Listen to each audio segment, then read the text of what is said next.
Assalamualaikum warahmatullahi wabarakatuh. Update perkembangan penyaluran bansos. Buat teman-teman, jangan lupa tekan like dan subscribe supaya tidak ketinggalan info terbaru seputar penyaluran bansos.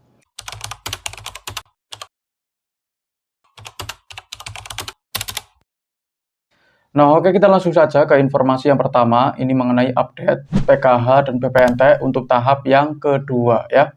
Nanti saya juga akan membahas sedikit mengenai tahap yang pertama yang masih belum cair sampai sekarang ya. Nanti akan saya bahas. Tetapi untuk sekarang ini saya bahas satu persatu. Untuk PKH dulu, untuk tahap yang kedua. Untuk saat ini progresnya sangat baik ya. Sangat positif lah. Karena kebanyakan dari Bank Himbara ya, Mandiri, BRI, BNI ya sama BSI itu sudah ini ya, SPM ya, surat perintah membayar. Jadi ini kabar baik banget. Kita tinggal menunggu sampai statusnya berubah menjadi standing instruction. Kalau sudah SI, saran saya ngeceknya 3 hari sekali saja, maupun seminggu sekali juga boleh. Itu untuk PKH ya. Terus untuk BPNT itu juga sama ya, dan di setiap daerah itu berbeda-beda. Mungkin ada juga yang sudah SPM, ada yang baru ini berhasil cek rekening, sama ada yang mungkin baru verifikasi ya, karena baru ini mendaftar ya, jadi perlu verifikasi lagi ya sampai hasilnya muncul apakah berhasil cek rekening atau gagal cek rekening ya. Nanti juga ada alasannya kenapa bisa gagal burekol ya. Dan untuk sekarang untuk BPNT tahap kedua juga sama seperti PKH, di mana kebanyakan sudah SPM ya, surat perintah membayar. Dan kita tinggal tunggu sampai statusnya berubah menjadi standing instruction, baru kita ngecek ya, apakah sudah ada saldo yang masuk atau belum. Dan pendamping hanya bisa menyarankan apabila di SIG-NJ itu sudah menunjukkan standing instruction atau SI, itu KPM disuruh ngecek 3 hari sekali maupun seminggu sekali ya, itu juga boleh. Siapa tahu ada saldo yang masuk ya, karena tidak ada laporan resmi mengenai data bayar kapan saldo itu masuk ke kartu KKS. Tapi kalau punya M-Banking itu lain cerita. Jadi setiap hari mau ngecek 10 kali, mau 20 kali itu tidak ada batasan. Tapi kalau tidak punya mobile banking ya, tidak punya M-Banking, saya harap KPM tidak perlu ngecek ya. Tidak perlu ngecek walaupun sudah SPM ya. Ngeceknya kalau sudah SI saja ya.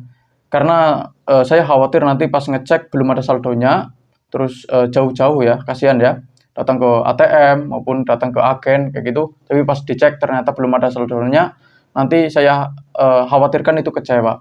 Jadi ngeceknya itu kalau tidak punya M-Banking, tunggu informasi resminya, entah itu dari pendamping masing-masing maupun perangkat desa ya, petugas yang ada di kantor desa atau kelurahan setempat, supaya nanti pas mau ngecek itu sudah pas lah waktunya ya, mungkin sudah ada saldonya kayak gitu kan, jadi tidak terlalu kecewa.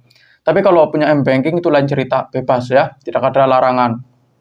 Terus mengenai bansos PIP, untuk sekarang ini sudah disalurkan ya, PIP itu sudah disalurkan, sudah dari bulan kemarin. Sudah dari bulan kemarin, dan sampai sekarang juga masih disalurkan, dan di setiap tempat penyalurannya berbeda-beda, tidak ada yang sama ya. Dan silakan tanyakan juga ke Bapak atau Ibu guru ya, yang bertugas di sekolah yang ngurusin bansos anak sekolah ya, apakah masih terdaftar atau tidak. Karena kalau sudah tidak terdaftar secara resmi sebagai penerima bansos PIP, ada kemungkinan sudah tidak cair ya, bansos PIP-nya sudah tidak cair lagi. Dan saya sarankan juga untuk melakukan pembaruan data, siapa tahu setelah melakukan pembaruan data tersebut itu masih bisa terdaftar secara resmi sebagai penerima bansos. Dan untuk bansos YAPI itu juga sama seperti PIP ya. Untuk sekarang ini sudah mulai disalurkan, dan di setiap daerah pencairannya berbeda-beda, dan bisa dibilang masih belum merata. Untuk bansos PIP YAPI ya, atensi YAPI-nya itu belum merata di setiap daerah. Mungkin ada yang sudah cair, ada juga yang masih belum cair.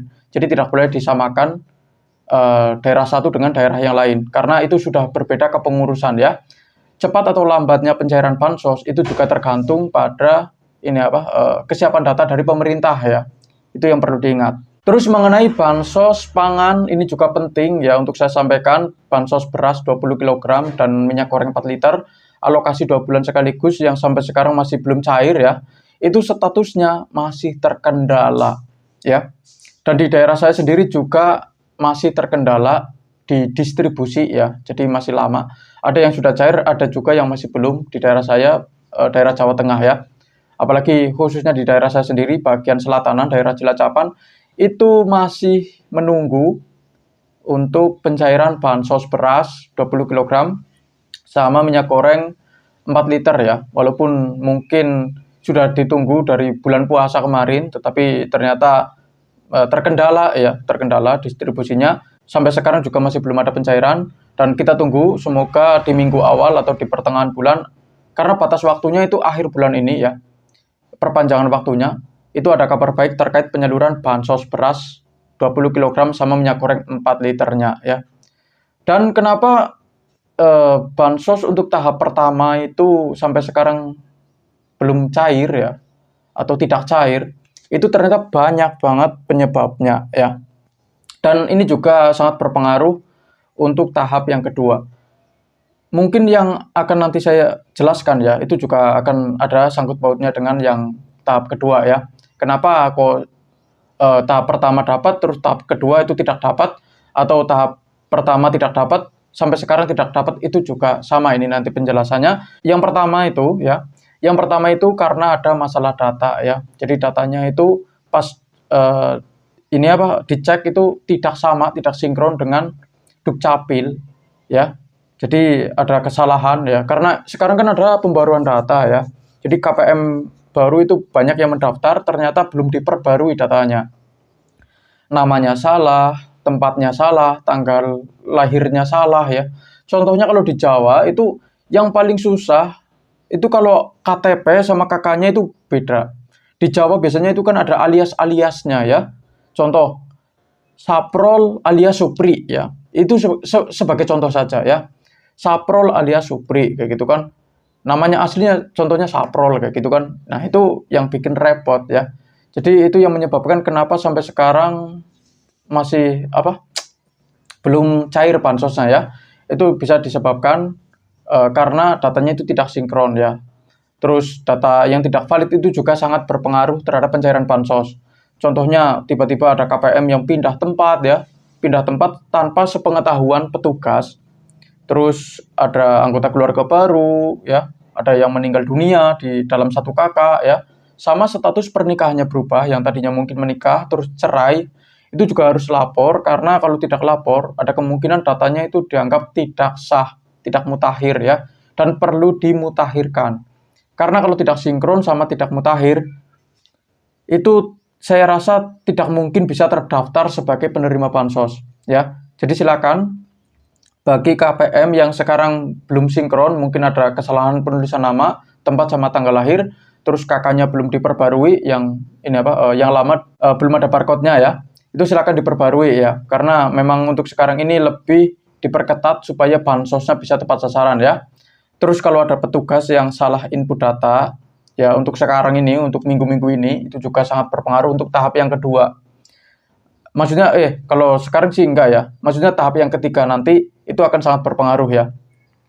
Karena kalau ada petugas yang salah input data, itu bisa dianggap datanya tidak valid atau tidak sah. Jadi tanyakan juga ya, buat para KPM ya, kepada ke pendamping ya, atau ke petugas, apakah data yang diinput itu sudah benar atau belum ya. Kalau belum benar, kalau ada kesalahan ya, satu huruf ya, atau mungkin ada yang salah tempat tinggalnya ya, itu minta dibetulin ya, minta dibenerin ya. Karena kalau tidak dibenerin, ada kemungkinan itu datanya tidak sah dan bansosnya tidak akan cair ya. Terus penyebab sampai sekarang tidak cair bansosnya itu juga bisa disebabkan karena ada pembaruan data penerima. Jadi penerima yang lama itu diganti dengan penerima yang baru. Makanya penerima yang lama itu sudah di-stop lagi, tidak mendapat bansos ya, tidak terdaftar secara resmi sebagai penerima bansos.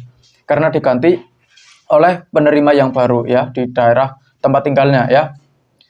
Terus mengenai status kelayakan ini juga sangat berpengaruh terhadap pencairan bansos. Contohnya tidak memenuhi syarat ya, desilnya tinggi, itu juga sangat berpengaruh. Tapi kalau masih merasa layak menerima bansos, kalau desilnya masih tinggi, itu juga bisa mengajukan bansos melalui kantor desa ya, atau secara mandiri melalui aplikasi dari Kementerian Sosial ya, aplikasi cek bansos itu juga bisa, dan itu mudah karena bahasa yang digunakan itu sudah cukup sederhana ya.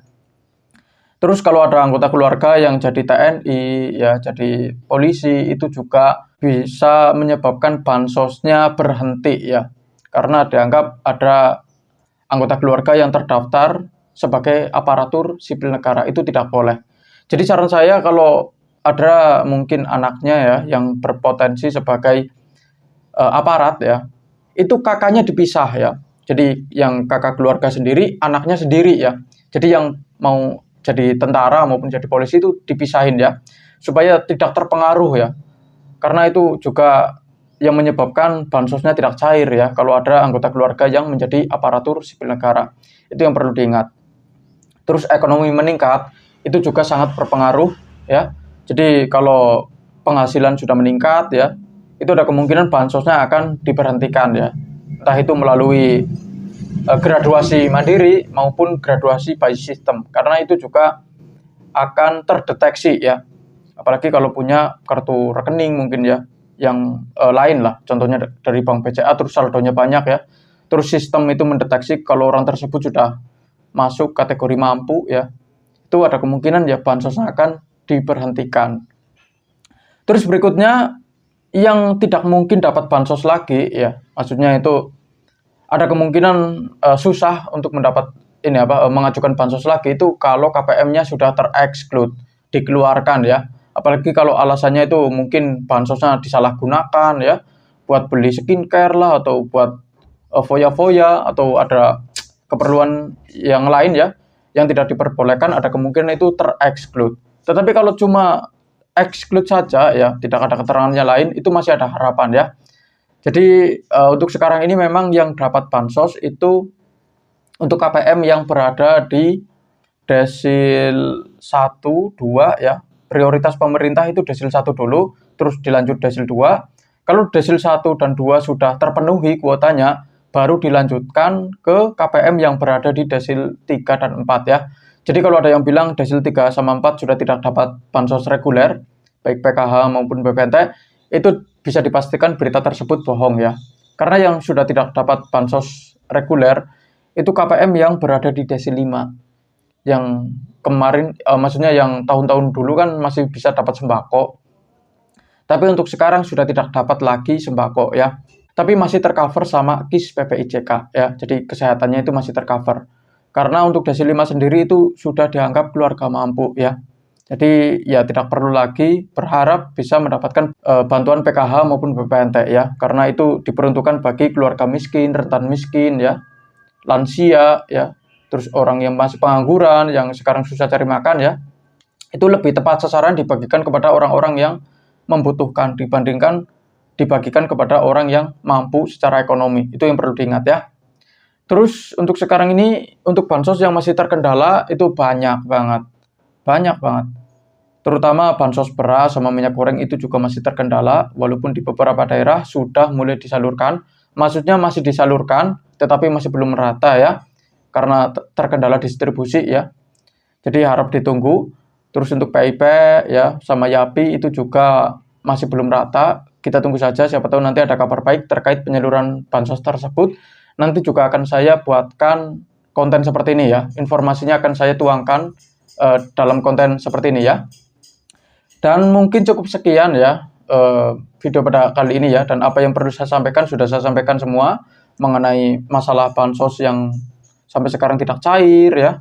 Terus update mengenai ini bank penyalur ya, yang sekarang sudah SPM, baik PKH maupun BPNT itu juga sudah saya sampaikan. Terus yang terakhir mengenai bansos beras ya, bansos pangan sama minyak goreng, ini untuk sekarang juga masih belum rata ya.